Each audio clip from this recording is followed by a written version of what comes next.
Hello everyone, welcome back to Learning with Dogs. My name's Kristen, this is Fern, and today we'll be going into step 2 of introducing your new puppy to an older dog at home, or first introduction with a quieter, more, I guess you would say, obedient dog at home. So Fern here has met this puppy. We don't have any dogs that haven't met right now, so just for the sake of making this video, we're gonna pretend like these two haven't met. So the first thing you're going to do is put your puppy, your older dog, on a leash, and make sure you can do a quick check to remind your dog that they understand what sit means. Fern, good girl, sit. Good. So go back and check my video on proofing for the sit. Let's go, girl. Good girl. And make sure your puppy is fully proofed on the sit. Good. Before you do this behavior, it will help you have control so that your puppy stays safe and doesn't feel scared of your older dog before they even get a chance to know each other.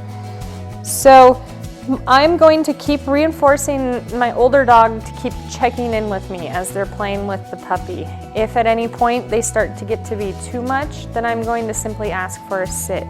So too much is causing the puppy to want to run away, causing the puppy to hide frequently, or doing something that they don't feel comfortable with.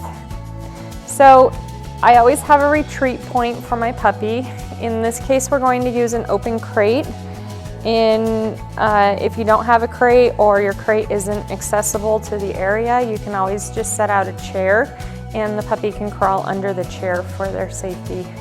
So I'm going to grab the crate, set that up, and also grab our puppy, Mr. Ringo, so that he can meet our older dog, Fern, as they get a chance to play.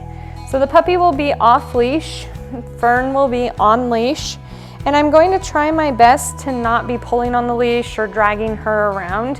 If she starts to get too boisterous, I'll simply ask her for a sit.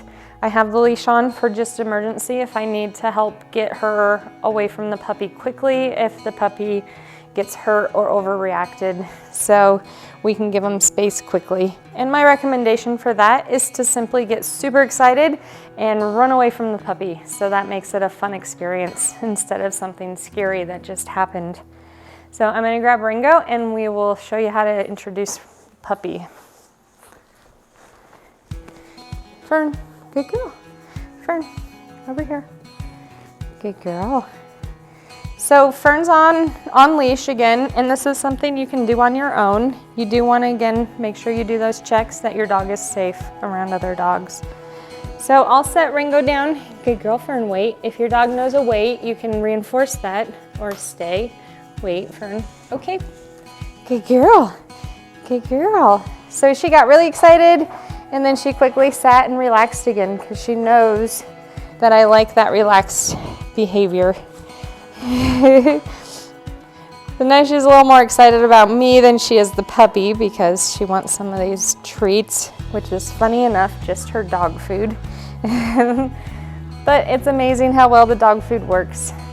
So in a situation where the two dogs don't know each other, all right, we're back. Ringo had a little bit of an accident there, so we needed to clean up for a minute. So if your dog is in the real life situation, these two would be playing a lot.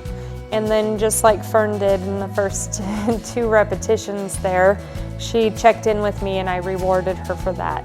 So we're reinforcing the calm over and over and over with the older dog and encouraging bravery with the younger puppy.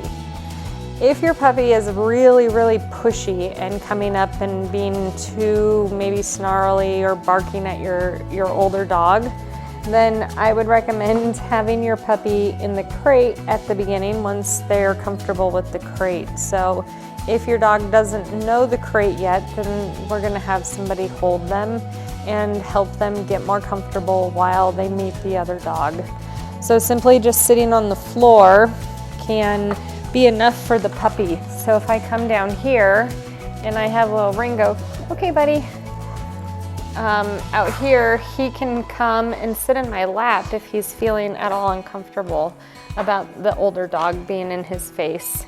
So if he's just too uncomfortable on his own, for the first introduction, there's nothing wrong with you getting down on the floor like this and greeting them. This is only done though if you are 100% confident that your older dog is safe and will not try to fight with the young puppy. So I would recommend that if you're doing this alone, you have the older dog tethered like I did in the first video, or you're having a friend over that can hold the older dog so that you're not stuck sitting on the ground potentially in a dog fight. It could be very dangerous. So we want the retreat close for the puppy so that they can get into that. And if he needs to climb up in my lap for some confidence at the beginning, he has that available too, only if it is a safe situation to do so. So as you're working with your puppy, continue to reinforce the play and the checking in with you. So in the first video, I showed how when Ringo came up to me, I gave him a treat for checking in with me. And it's important for the puppy to start learning that same process that the older dog does, because as the puppy gets older, the tables may turn and the puppy might need to be the one that gets calmed down because the older dog wants to relax. So this is a great way to help set that up and prepare them for the future. So don't forget to subscribe. We'll see you next time on Learning with Dogs.